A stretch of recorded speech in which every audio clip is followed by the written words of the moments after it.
14 de Lucas, a partir do verso de número 25. Lucas 14, 25 em diante. Podem ficar sentados mesmo.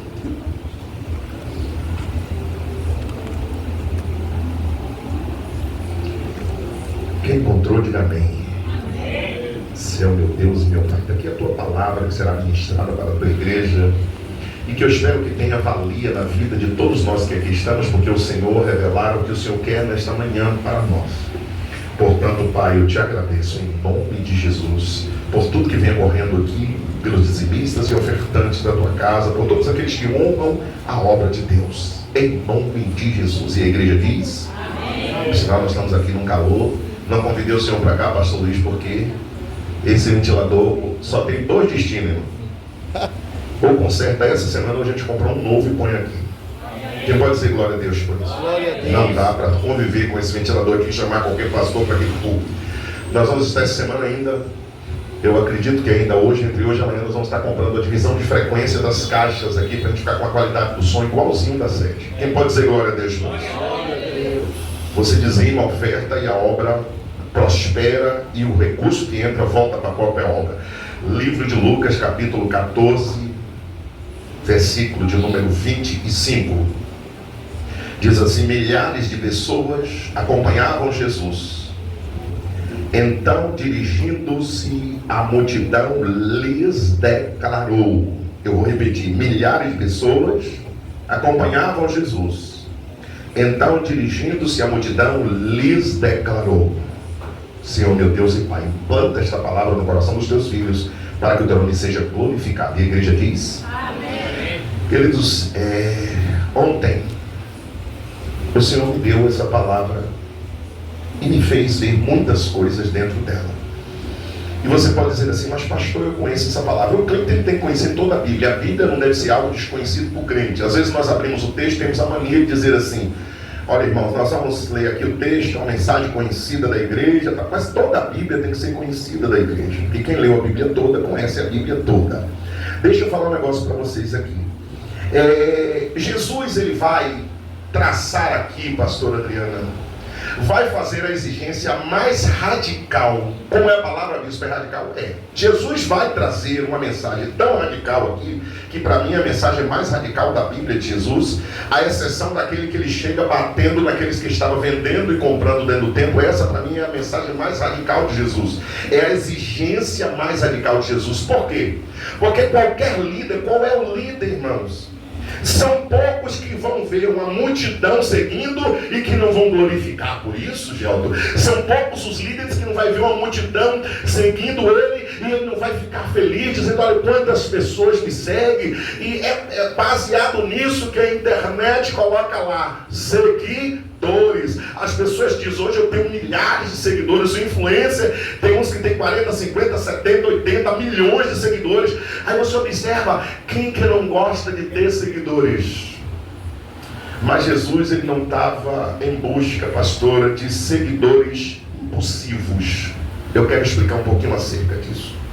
Jesus nem estava e nem está à procura de seguidores impulsivos. O que é isso, bispo? Tem coisas na vida que você faz por impulso. Quem aqui já comprou um objeto por impulso? Faz assim: compra um objeto por impulso. Quando você compra um objeto por impulso, qual é a tendência natural depois, Caio? Você dizer: rapaz, se eu tivesse pensado melhor, não compra aquilo. Comprar por impulso é um problema. Quem mais gosta de compradores por impulso aqui sou eu. Por que, bispo? Porque eu trabalho com venda. Eu acredito que Jamile também gosta de alguém quando chega lá e se empolga. Me diga aí um óculos mais caro que você tem lá, Jamile. Vai para ele, 5.950 óculos. Como é que ela não vai gostar de uma compradora impulsiva que compre óculos? Ela vai comprar um óculos de 5 mil e vai botar na face. Se depois ela se arrepender, de quem é o problema, Jamile? É seu? Pronto, olha o que ela disse ali. Não. Vendedor, põe na cabeça de vocês uma coisa: nós somos vendedores. Vendedores, quando ele entra na loja, ele não tem coração. Não tem. Eu trabalho com vendas há 35 anos. Não tem coração. O vendedor ele vai tentar impulsionar você. Se você tiver em dúvida de um sapato, ele vai dizer, leve os dois. Ele não quer saber se o seu dinheiro dá para pagar os dois, se o seu cartão de crédito comporta os dois. Ele vai dizer, leve os dois. Bispo, o que é que o senhor quer com essa mensagem? Eu quero que você entenda, você vai entender ela toda, detalhadamente. Eu quero fazer questão de pregar ela de forma expositiva. Deixa eu falar um negócio para você. Jesus olha para a multidão e a multidão automaticamente estava olhando para Jesus e acompanhando Jesus e andando com Jesus há muito tempo. Então parecia uma coisa de início fantástico, a multidão que estava onde Jesus estava. Se fosse eu, se fosse você, talvez dissesse que maravilha, olha quanta gente seguindo. Significa que é porque nos admira, significa que é porque vê algo importante em nós, significa que é porque vê algo extraordinário em nós. Mas Jesus, pastor Luiz, como ele é onisciente, ele sabia qual era a intenção dos seguidores. Verdade, meu Deus. E ali Jesus sabia que havia uma classe de interesseiros. E ali Jesus sabia que tinha uma classe daqueles que buscava recompensa. E ali Jesus sabia que havia uma classe daqueles que estava em busca apenas do material. Por que do material? Porque o povo sabia que aonde Jesus estava tinha comida, aonde Jesus estava tinha cura, aonde Jesus estava tinha bênção. Então como é que alguém não vai querer seguir alguém que tem tantas coisas a oferecer? E aí Jesus, se dirigindo para a multidão, ele vai fazer a exigência mais radical de toda a Bíblia. E qual que é, bispo? Está no versículo de número 26. Vamos para o versículo 26. Se alguém deseja seguir-me e ama a seu pai, sua mãe, sua esposa, seus filhos, seus irmãos e irmãs, e até mesmo a sua própria vida, mais do que a mim, não pode ser meu discípulo. Rapaz, que ordem!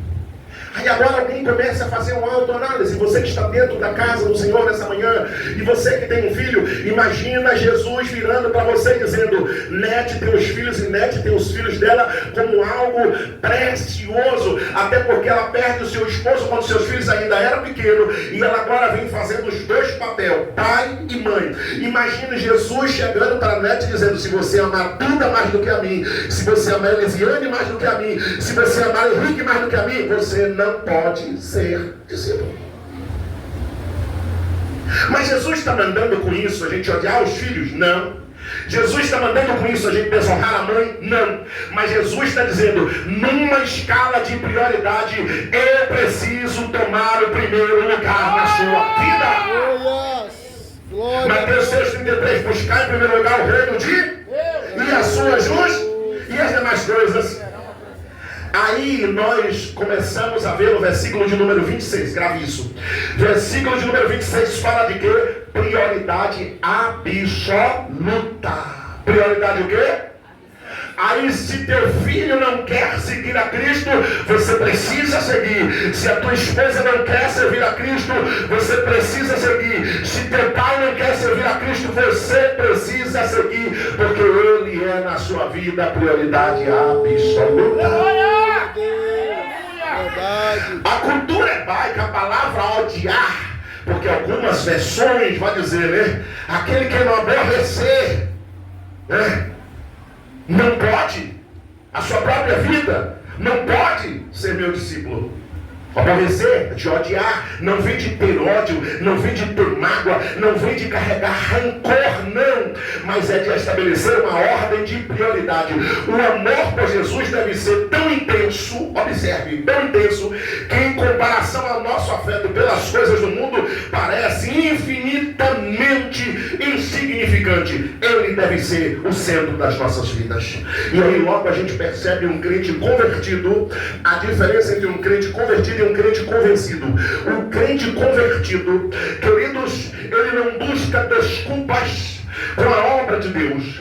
Eu quero falar aqui que vai haver uma diferença entre justificativa e desculpa. Antes de eu passar para o próximo tópico, eu quero te dizer uma coisa. Quando você está no trabalho que você falta, você precisa ir ao médico e você precisa pegar um atestado. Isso não me isenta de eu estar lá e como teu patrão te colocar uma falta no livro de ponto ou registrar no relógio de ponto a falta. Só que quando você chega com um atestado, eu sou obrigado a colocar como justificativa o teu atestado e abonar o teu dia, porque significa que você faltou por um motivo justo.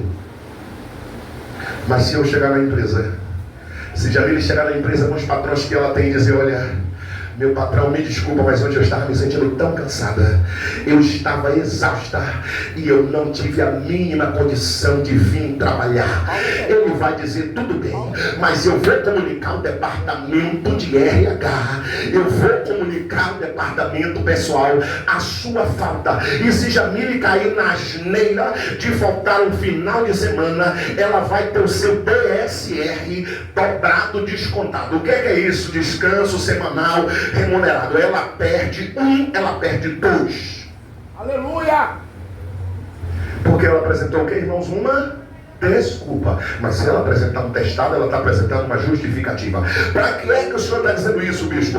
Porque nós, irmãos, Deus sabe exatamente quando nós estamos criando desculpa e buscando subterfúgio para não servi-lo como ele merece.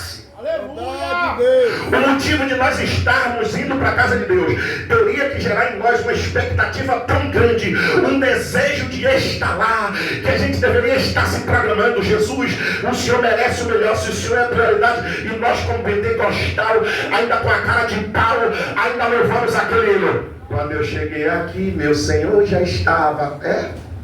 Então vou te dizer uma coisa, se isso é verdade e você não chegou no tempo que devia, então você deixou ele esperando. Quem está entendendo isso aqui? Quando eu cheguei aqui, meu Senhor... é isso? Então porque então as portas estavam abertas. Mas se você não chegou, você deixou Jesus esperando. E depois eu chego com a minha desculpa. Não é justificativa. E Deus sabe, eu posso até dar desculpa para a pastora, eu posso dar desculpa para o pastor, eu posso dar desculpa para o presbítero Geraldo, eu posso dar desculpa para a direção, e a direção pode estar dizendo, tudo bem, minha irmã, tudo bem, está certo. Aí alguém de forma inconsequente vai dizer, tudo bem, minha irmã, Deus sabe de todas as coisas, sabe mesmo, sabe que nós estamos especialistas em dar desculpas. Meu Deus. O gerente meu me disse, olha só, inauguramos uma loja extraordinária, bonita, linda, um espetáculo de loja na Boca do Rio, uma loja com 200 metros quadrados, uma loja que foi um sucesso na Boca do Rio. E aí o gerente, eu cheguei lá como supervisor às 15 para 7 da manhã. O dono chegou 7 e o gerente 8h10 me ligou me dizendo que estava engarrafado na paralela. Só que eu tinha passado na paralela. Ele só pegou o engarrafamento da paralela porque ele foi no horário de pico que não deveria ir. Mendes perguntou, faz o que com ele? Eu disse, delita depois do São João. Por que, bispo? Porque se eu, supervisor, chego e o dono chega e ele não chega, é igual quando você diz que Jesus já estava aqui, mas você não chegou. Aí muitos de nós estamos sendo dispensados do reino. O que é isso, bispo? Você está pregando heresia? Eu não, eu só prego Bíblia. Virão do Oriente. Glória a Deus. Virão de onde mais? Glória a Deus. E sentar-se na mesa com quem? E os filhos do reino serão lançados. Quer ficar dentro? Se comporte como alguém que é digno disso. Aleluia. Eu não tenho outra palavra que foi essa que Deus me deu. Enquanto muitos estavam se deliciando para ver quando o Brasil ganhava e perdia, estava na Bíblia. Aleluia. Então deixa eu te dizer um negócio aqui. Escala de prioridade vai dizer quem é o reino para você. Verdade. Se eu tiver que descansar e o descanso for prioridade, o reino não é prioridade. Se eu tiver que fazer algo e eu disser para ela, olha só, tudo bem, tem igreja, tem o culto, mas eu vou hoje priorizar quem? Você. Eu não sou digno. Quem está dizendo bispo não sou eu, é a Bíblia. Então, por isso que tem muitos que prosperam no reino. Tem muitos que vão ficar arrastando lata no reino. E tem muitos que nunca vão prosperar no reino. O reino de Deus não é para na escala absoluta de prioridade eu colocar a Deus em segundo, em terceiro, em quarto. Pego minha família, coloco em primeiro. Pego meu filho, coloco em primeiro. Pego minha mulher, coloco em primeiro. Pego meu trabalho, coloco em primeiro. Opa! Tem alguma coisa errada nisso. Essa escala é uma escala invertida de valores. E nós, às vezes, irmãos, vemos as pessoas apresentar as desculpas mais esfarrapada possível. Deixa eu te falar uma coisa. O gerente meu essa semana disse assim, escreveu um texto bonito para mim. Um subgerente, fez um texto, o pastor Luiz, empolgante. Fez um texto atrativo, mas para mim não me atraiu em nada. Porque ele disse para mim, Senhor Pedro, eu quero agradecer pela confiança que o Senhor sempre depositou na minha pessoa. Não quero decepcioná-lo. Olha que texto bonito. Não quero que o Senhor se decepcione. Quero te dizer porque que eu não fui para o trabalho ontem. Eu não fui porque eu estava com dor de barriga, mas eu já trabalhei com dor de barriga, com dor de coluna, com hernia estrangulada. O camarada com a simples dor de barriga não foi. Mas quando você olha o estado dele, está apostando em outros lugares. Porque a internet hoje denuncia quando você diz que não vem para a igreja porque você está mal. Mas como é que você está mal? E você está lá atualizando foto de capa que está na praia, que está na sorveteria, que pelo amor de Deus, irmão, Deus não está aceitando as nossas desculpas. Verdade. Glória a Deus. É assim. Isso é triste, porque a gente quer que o povo, quer que a pessoa prospere, e a gente vê às vezes a pessoa rodando em círculo. 1 ano na igreja, 2 anos na igreja, 5 anos na igreja, 10 anos na igreja. Aí quando você pergunta, meu irmão, como tá? Eu estou do mesmo jeito, é tanta luta, é tanta prova. Claro, faça uma autoanálise, rapaz. Porque se Jesus diz que quem vem até ele, Caio, tem uma vida e uma vida em abundância, então a Bíblia está mentindo. Se eu não prospero, a culpa é da Bíblia. Se eu não dou certo, a culpa é da Bíblia. Se eu não ando como deve, como que as coisas vão acontecer na mesma proporcionalidade? Nós temos que apresentar para Deus justificativa e não desculpa. Justificativa, quando a gente vai apresentar, Deus fala, meu filho, eu já sei que hoje você não teria condição de se levantar e até o meu tempo.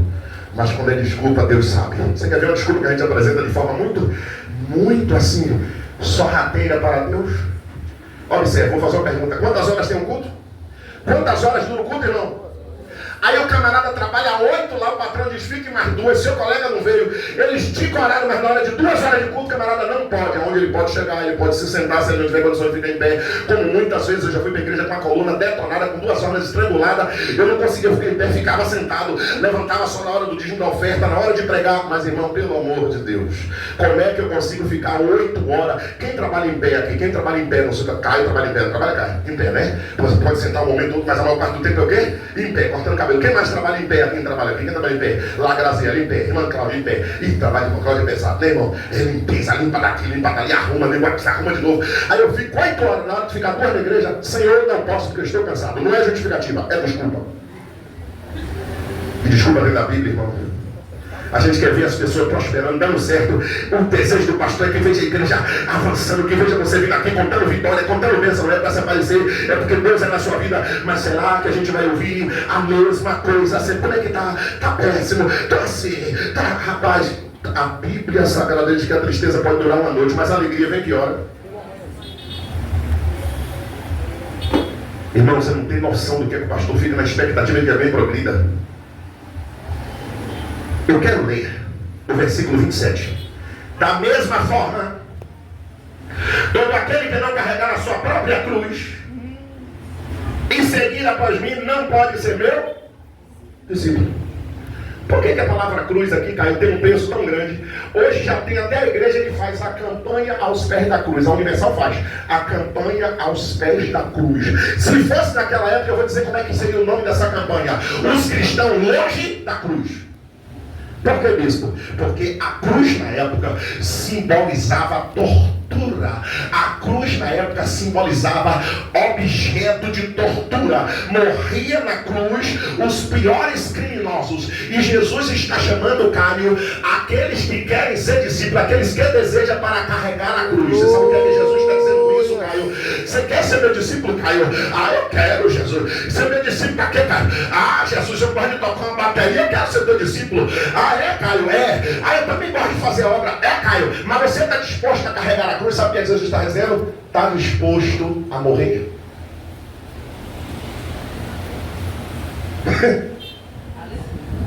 Não estou. Então não pode carregar a cruz. É isso que Jesus está dizendo. Para o pessoal da época, ele está falando para o povo escolhido que se não tivesse disposto a carregar a cruz, nem viesse atrás como multidão. Você tem noção, pastora, de quanta gente voltou quando Jesus falou aquelas palavras?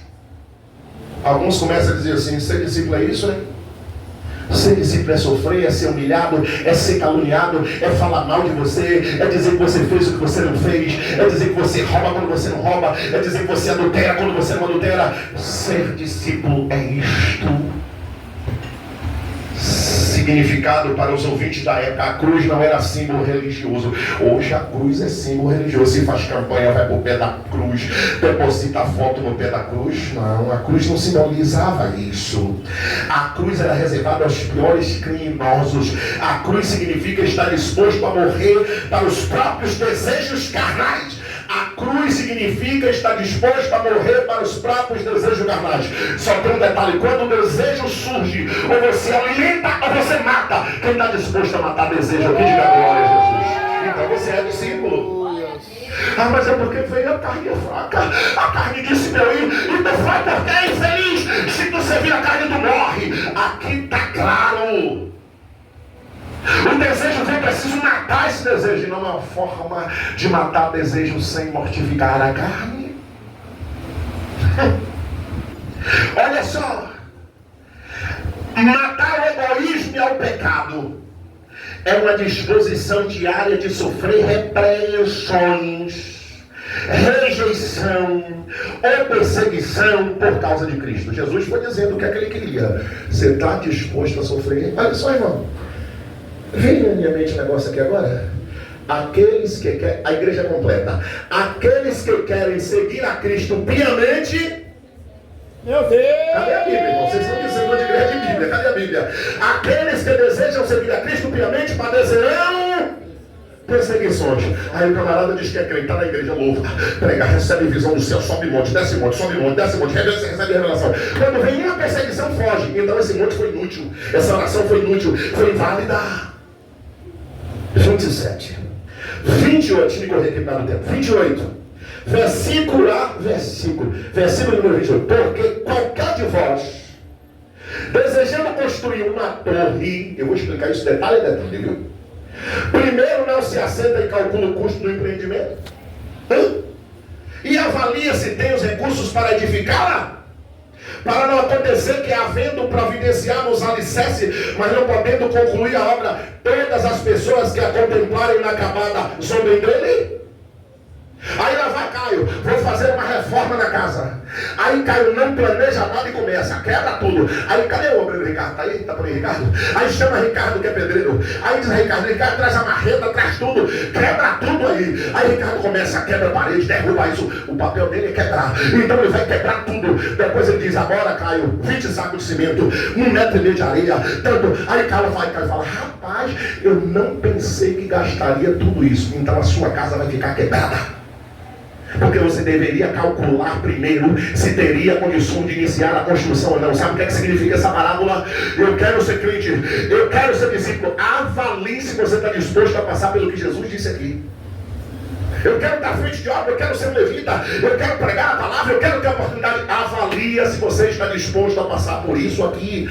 Eu não estou disposto a nada, mas eu quero mesmo a oportunidade. A primeira oportunidade que você tem que desejar é de renunciar. Maravilha. Aí ele volta e fala assim, olha, proclamando este homem começou grande construção, mas foi incapaz de terminá-la. Sabe o que é isso? Alguns começam na igreja a 100 por hora. Você nem chamou Kelly, ele já vem. Está precisando do que, minha irmã? É varrer, me dê a vassoura.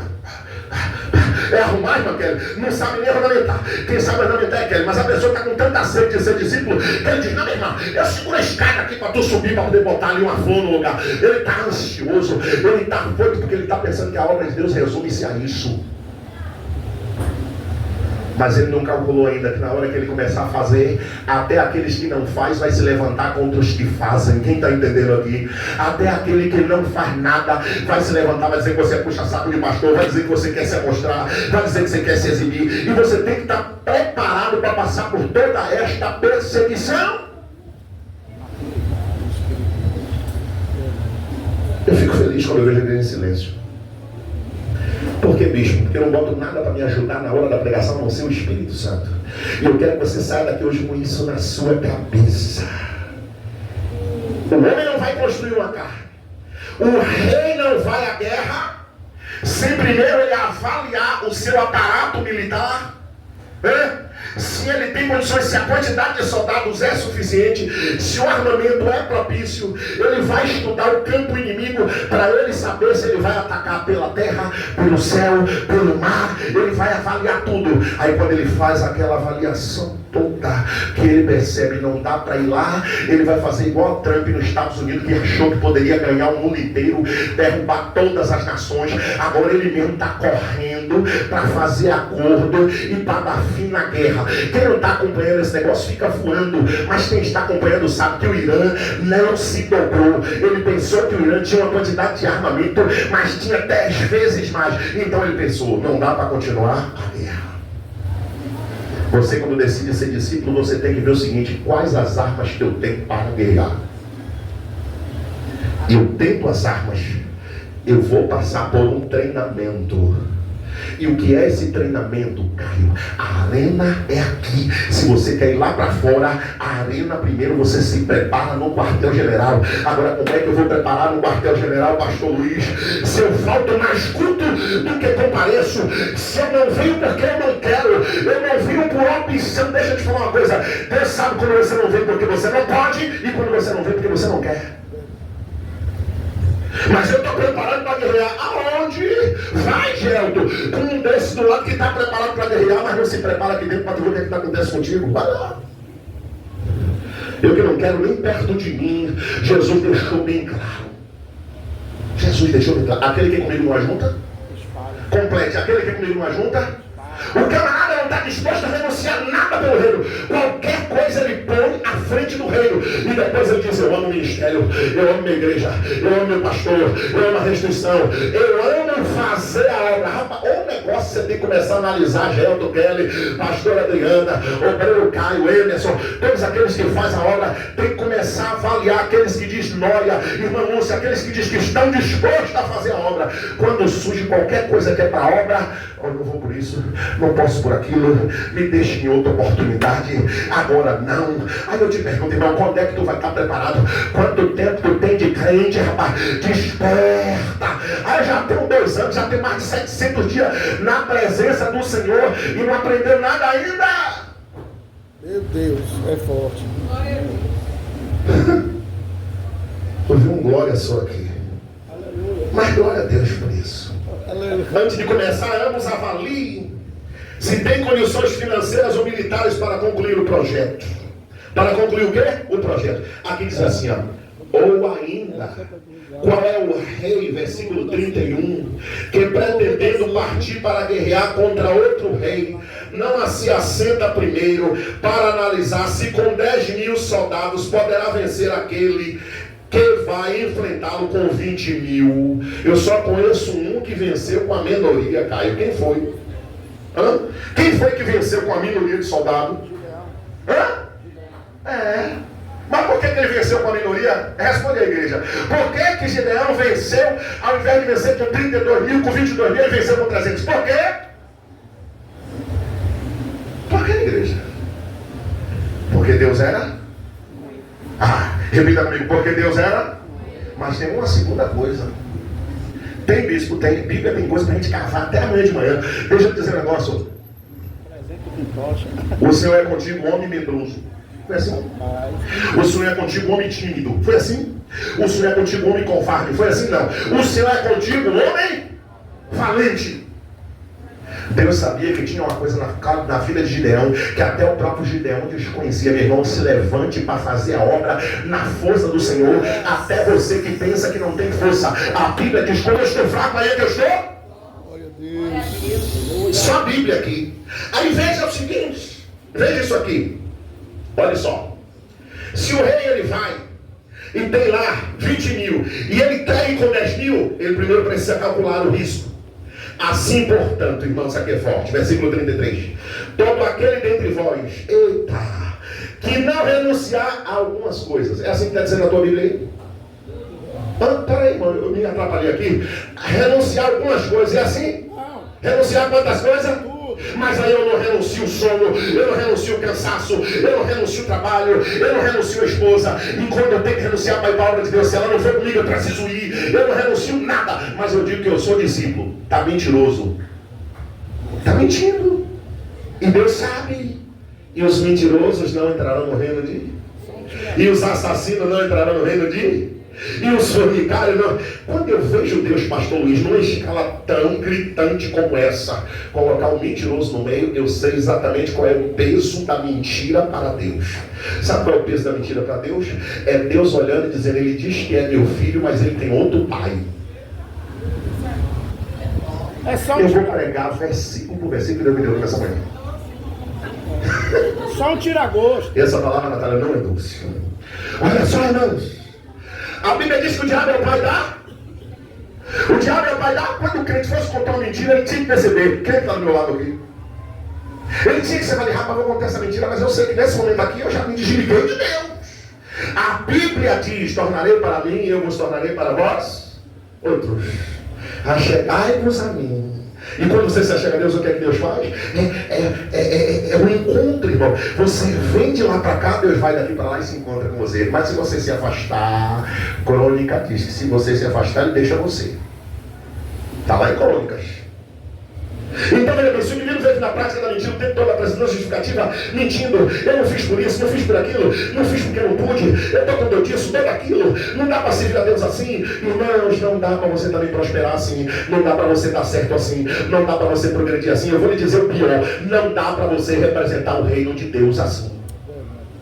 Porque tem gente que quando diz, outro dia uma perguntou a Noia, fulano ainda congrega lá, Noia falou lá, não congrega mais não é porque nós somos perfeitos, não é porque o que a pessoa está fazendo não representa o reino de Deus, então ela teve que dizer, não congrega, diga mesmo, irmã Noia, não congrega.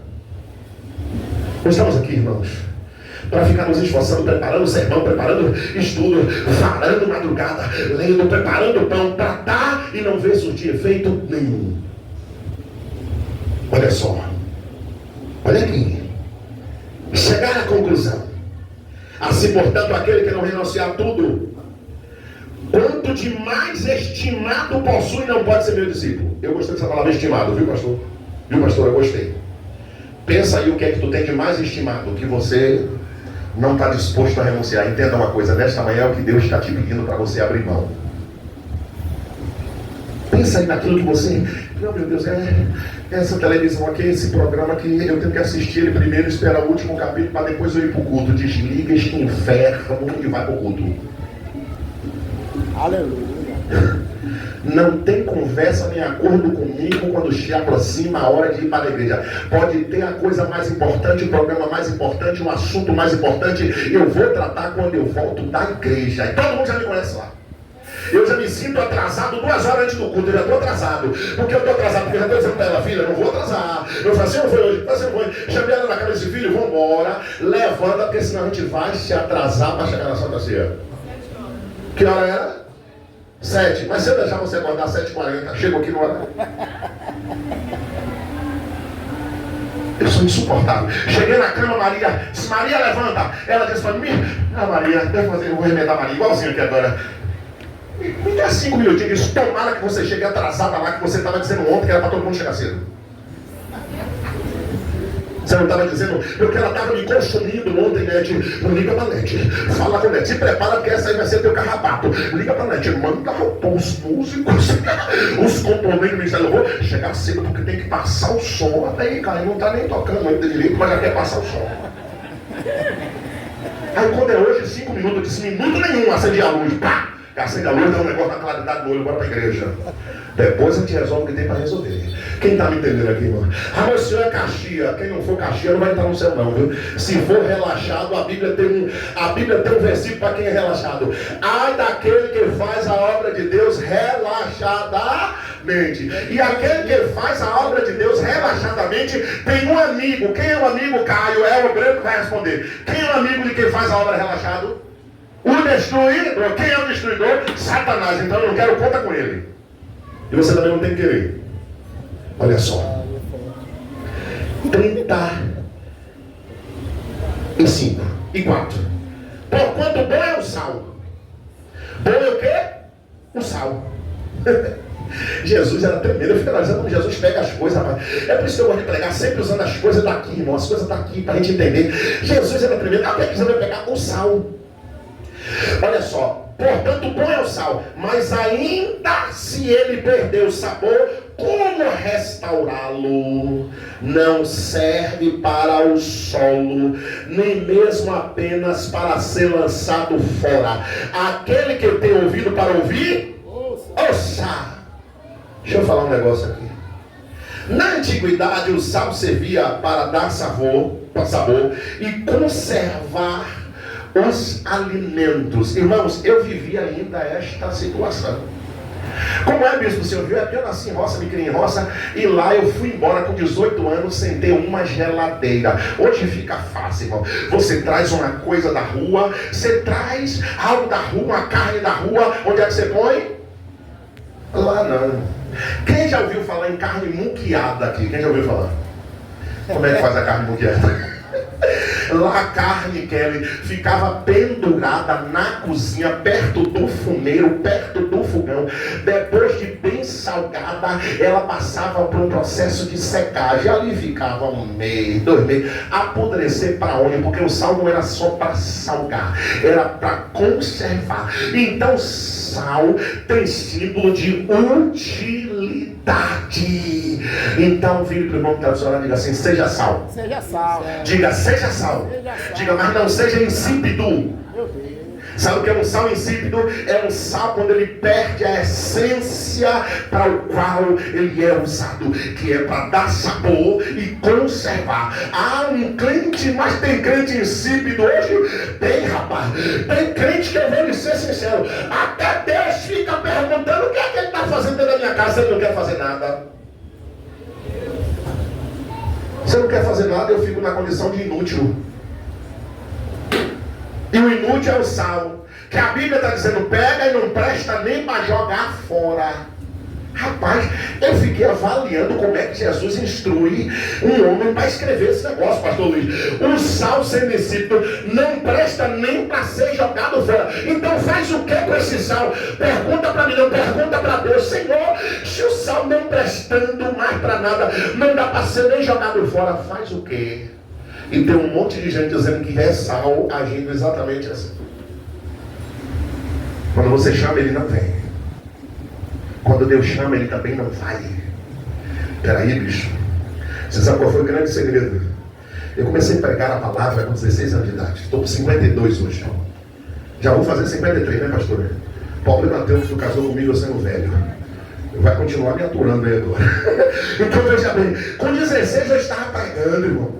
Aonde, bicho? Debaixo de um pé de abacate, com um púlpito feito por mim mesmo, para ninguém. E meu pai dizia assim: esse menino vai ficar maluco, virou crente agora. Ele está fazendo isso aí para quê? Falando essas palavras que ele não sabia, não quero pregação. Para quem? Mas eu estava tentando me preparar para estar diante de um povo pregando a palavra. Eu estava pregando para o pé de abacate, para o pé de mangueira. Aí hoje o camarada tem uma plateia diante dele, a ovelhas diante dele. Irmão, quando te chamar, vem.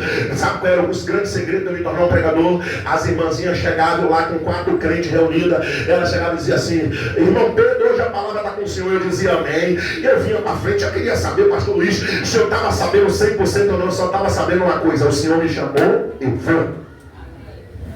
Quer ser sal? Quero, bispo. Um sal que salga mesmo, quero. Então não rejeite o chamado de Deus na tua vida e priorize a obra. Eu renuncie tudo que tiver que renunciar para fazer a obra de Deus. E tem gente que está do teu lado que não vai entender nada, porque hoje está um negócio. Então eu entendo isso. E aqui o ministério sempre teve essa preocupação. Ninguém vai chegar aqui para dizer assim. Chega Gelto e quer dizer assim. Gelto diz assim: bispo, olha, sábado eu vou me ausentar, que vou ficar com a minha família. Eu quero. Eu digo, Gelto, vá debaixo da graça. Eu não sou maluco de dizer que você não deve ficar com sua família, porque o primeiro ministério é dentro de casa. Agora não dá para toda vez você ficar com a sua família ou ficar com o reino. É essa inversão de valores que está acontecendo às vezes. Eu priorizo tudo, eu priorizo tudo, eu priorizo tudo, não é? Mas quando chega a hora do reino, o reino eu vou fazer com que der, com que sobrar, com que restar. E você quer ver que coisa que Deus não aceita. E se eu fosse você, não entregaria qualquer coisa na obra dele. Glória a Deus. Quando estava no mundo, ô rapaz, quando tocava uma música, já estava se balançando. Outro dia eu vim no horizonte e vi uma coisa interessante. Eu vi uma mulher dançando e eu fiquei procurando ver de onde vinha o som.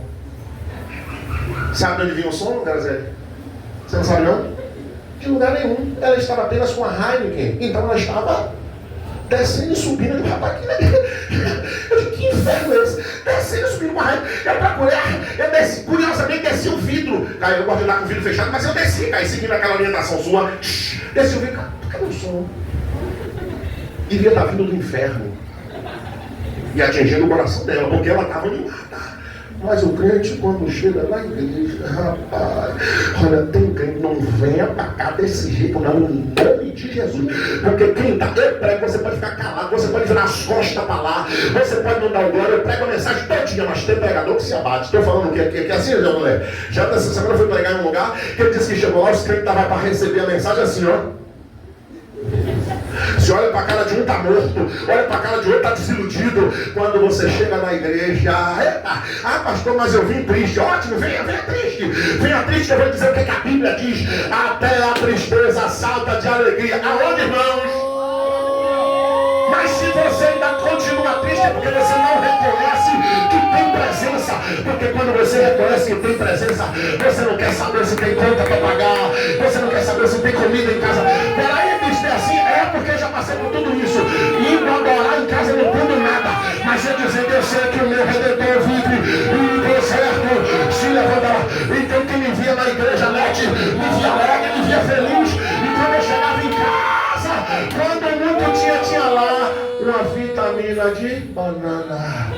Eu deixei lá um panetone que eu comprei ontem, manaço, para Maria comer o resto que ela deixou de ontem. Tá lá, eu ia comer, filho, o panetone, o resto do panetone. Depois eu digo, não, eu vou deixar aqui, porque quando a Adriana foi dividir, ela ficou com a maior parte, porque ela gosta de panetone, mas só se for dar pau tudo. Aí eu comprei lá em Marechal Rondon. Sabe o que ela me disse, Caio? Meu pai, tá meio seco. Aí beliscou, como diz a mãe, babujou e largou lá. Quando ela voltar, ela vai comer tudo. Porque, minha filha, quando você hoje escolhe qual é o panetone que come, seu pai não tinha nem panetone nem nada. Entenda uma coisa, irmão. E eu era evangelista da Shalom, tinha culto matutino de 6 a 7, evangelismo terça e sábado, e foi lá que eu evangelizei um pastor que Emerson levou lá na igreja. Foi quando eu congregava na Shalom, e a gente descia dia por dia para a casa dele para evangelizar. E quando eu voltava para casa tinha lá uma vitamina de banana, e eu tomava vitamina de manhã, tomava vitamina de banana meio-dia, e tomava vitamina de banana, me dando glória. E ia para a igreja. Quando eu chegava na igreja, alguém pensava, ele tem tudo, e eu de fato tinha, porque pode até estar te faltando algumas coisas no dia de hoje, mas você tem o essencial. Quem tem o Espírito Santo aí? E se tem o Espírito Santo, descanse. Irmão, glória a Deus. A palavra não foi condizente com a peça das crianças, não foi mesmo. Suave. Deixa eu falar um negócio para vocês aqui, irmão. Eu vou te dar um conselho: ama fazer a obra de Deus.